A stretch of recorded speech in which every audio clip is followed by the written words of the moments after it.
William Shakespeare grew up with a mind quietly humming with curiosity, rhythm, and imagination, as if words themselves whispered possibilities to him long before he understood how powerful language could become when shaped with care and daring.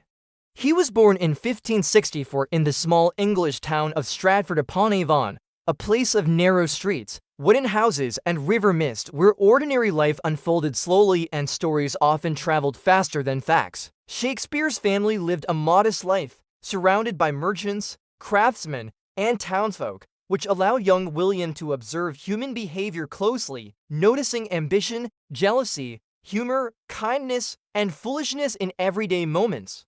From an early age, he showed fascination with language, listening carefully to conversations, arguments, jokes, and gossip, storing them away like colorful threads, waiting to be woven into something larger. School introduced him to Latin plays, poetry, and classic stories filled with heroes and tricksters, which planted early seeds of drama, conflict, and rhythm in his developing imagination. Yet Shakespeare was not known as a quiet bookworm because he also loved performance, laughter, and playful exaggeration, enjoying how words could entertain as easily as they could explain. He learned quickly that stories felt more alive when spoken aloud, shared with others, and shaped by emotion rather than memorized rules. As he grew older, William left Stratford and journeyed toward London, a bustling city alive with noise, ambition, danger, and opportunity, where voices overlapped endlessly like competing melodies. London's theaters stood as lively meeting places filled with shouting crowds, flying fruit, dramatic gestures, and eager anticipation, making storytelling feel like a shared adventure rather than a quiet activity. Shakespeare entered this world not as a famous writer, but as a curious observer, absorbing how audiences reacted, laughed, gasped, and leaned forward when something truly caught their attention. He learned that people did not come to hear perfect language alone, but to see themselves reflected on stage through love, fear, ambition, and confusion.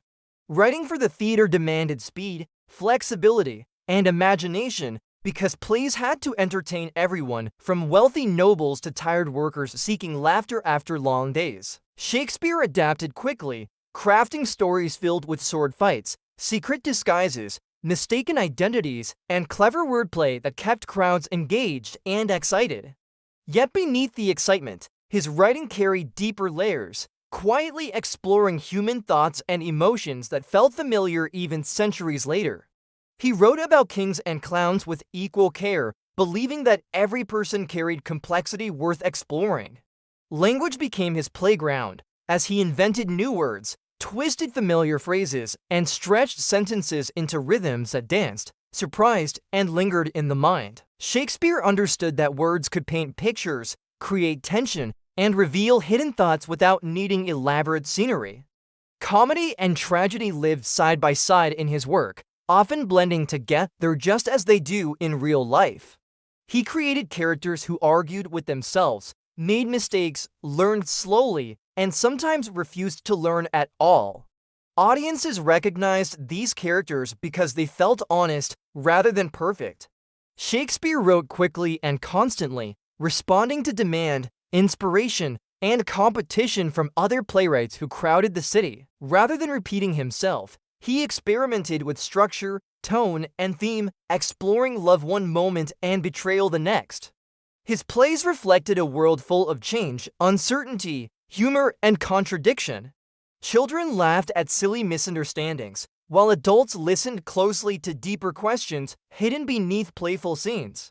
Shakespeare never wrote lessons directly, preferring to let stories ask questions instead of providing neat answers.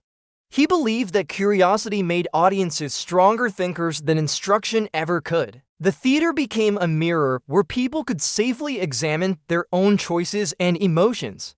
Shakespeare's words traveled far beyond the stage, echoing in conversations, arguments, and everyday speech.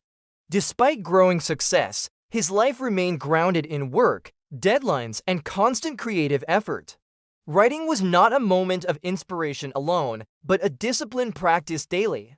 He collaborated with actors, adjusted scenes, and rewrote lines to fit voices and reactions. This flexibility kept his stories alive rather than frozen on paper. Shakespeare understood that art thrived through connection rather than isolation. Every performance became a shared experience shaped by audience and storyteller together. His plays evolved as living things rather than finished monuments. Behind the humor and drama lived careful observation of human nature. Shakespeare watched people closely, noticing how quickly confidence could turn into doubt. He noticed how love could inspire bravery or foolishness depending on circumstance. These observations gave his writing lasting power. As his reputation grew, Shakespeare continued exploring new stories rather than settling comfortably. He treated success not as an ending, but as permission to explore further. Words remained his greatest tool and greatest joy. Stories became his way of understanding the world. The stage became his laboratory for human emotion.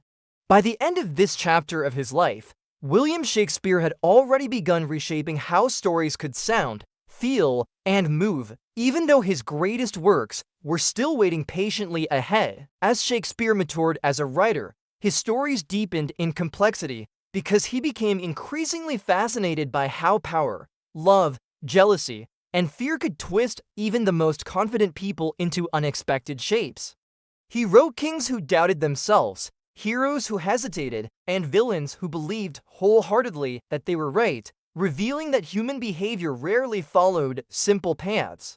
Tragedies emerged alongside comedies, not as dark warnings alone, but as emotional journeys showing how small choices could slowly grow into life-changing consequences. In plays like Hamlet, Shakespeare explored the restless mind, where thinking too much could become as dangerous as acting too quickly, especially when emotions refused to stay quiet. Through Macbeth, he showed how ambition could whisper softly at first, then grow louder and more demanding until it drowned out reason entirely. In Romeo and Juliet, love appeared not as calm perfection, but as intense, impulsive energy that burned brightly and dangerously at the same time. These stories were not written to lecture audiences, but to invite them into emotional experiences where laughter, tension, and reflection blended naturally. Shakespeare continued to invent words and phrases, many of which slipped quietly into everyday language, long after the applause faded and the curtains closed.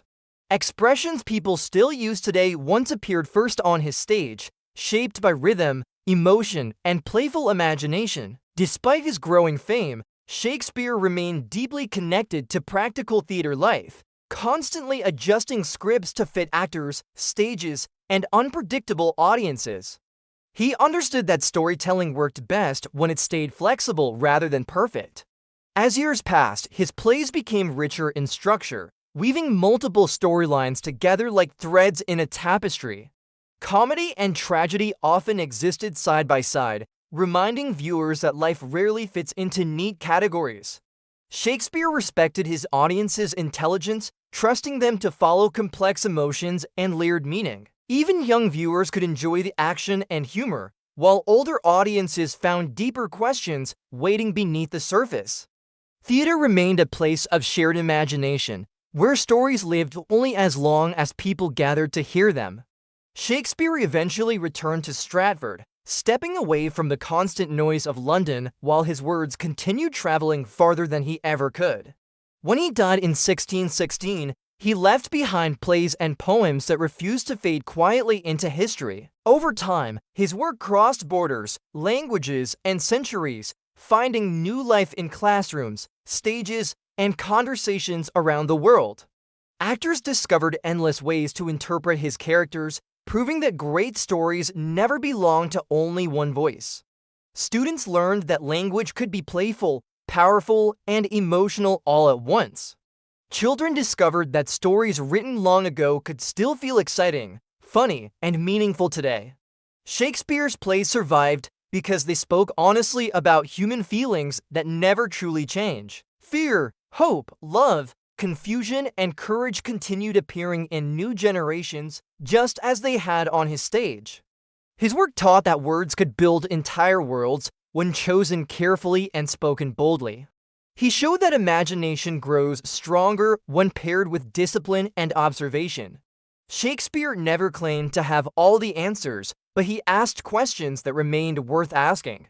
His characters struggled, failed, learned, and sometimes refused to learn at all. This honesty kept his stories alive. Even today, theaters fill with laughter, silence, and gasps as audiences experience his work together. Teachers use his plays to explore emotion, language, and creativity. Writers study his rhythms, structure, and courage. Young storytellers learn that imagination does not expire with time. Shakespeare reminds us that stories are bridges between people. They allow us to understand others and ourselves more clearly. His legacy proves that words, when shaped with care and bravery, can outlive their creator. Every performance becomes a new conversation with the past. Every reader brings fresh meaning to familiar lines. Shakespeare's life teaches that creativity grows through curiosity, effort, and willingness to experiment. He invites us to listen closely to language, to notice emotion beneath action, to find meaning in both laughter and silence. His stories continue speaking because they never pretend to be simple. They reflect the tangled beauty of being human. And as long as people gather to tell stories, William Shakespeare's voice quietly continues, reminding the world that words, when truly alive, never stop traveling.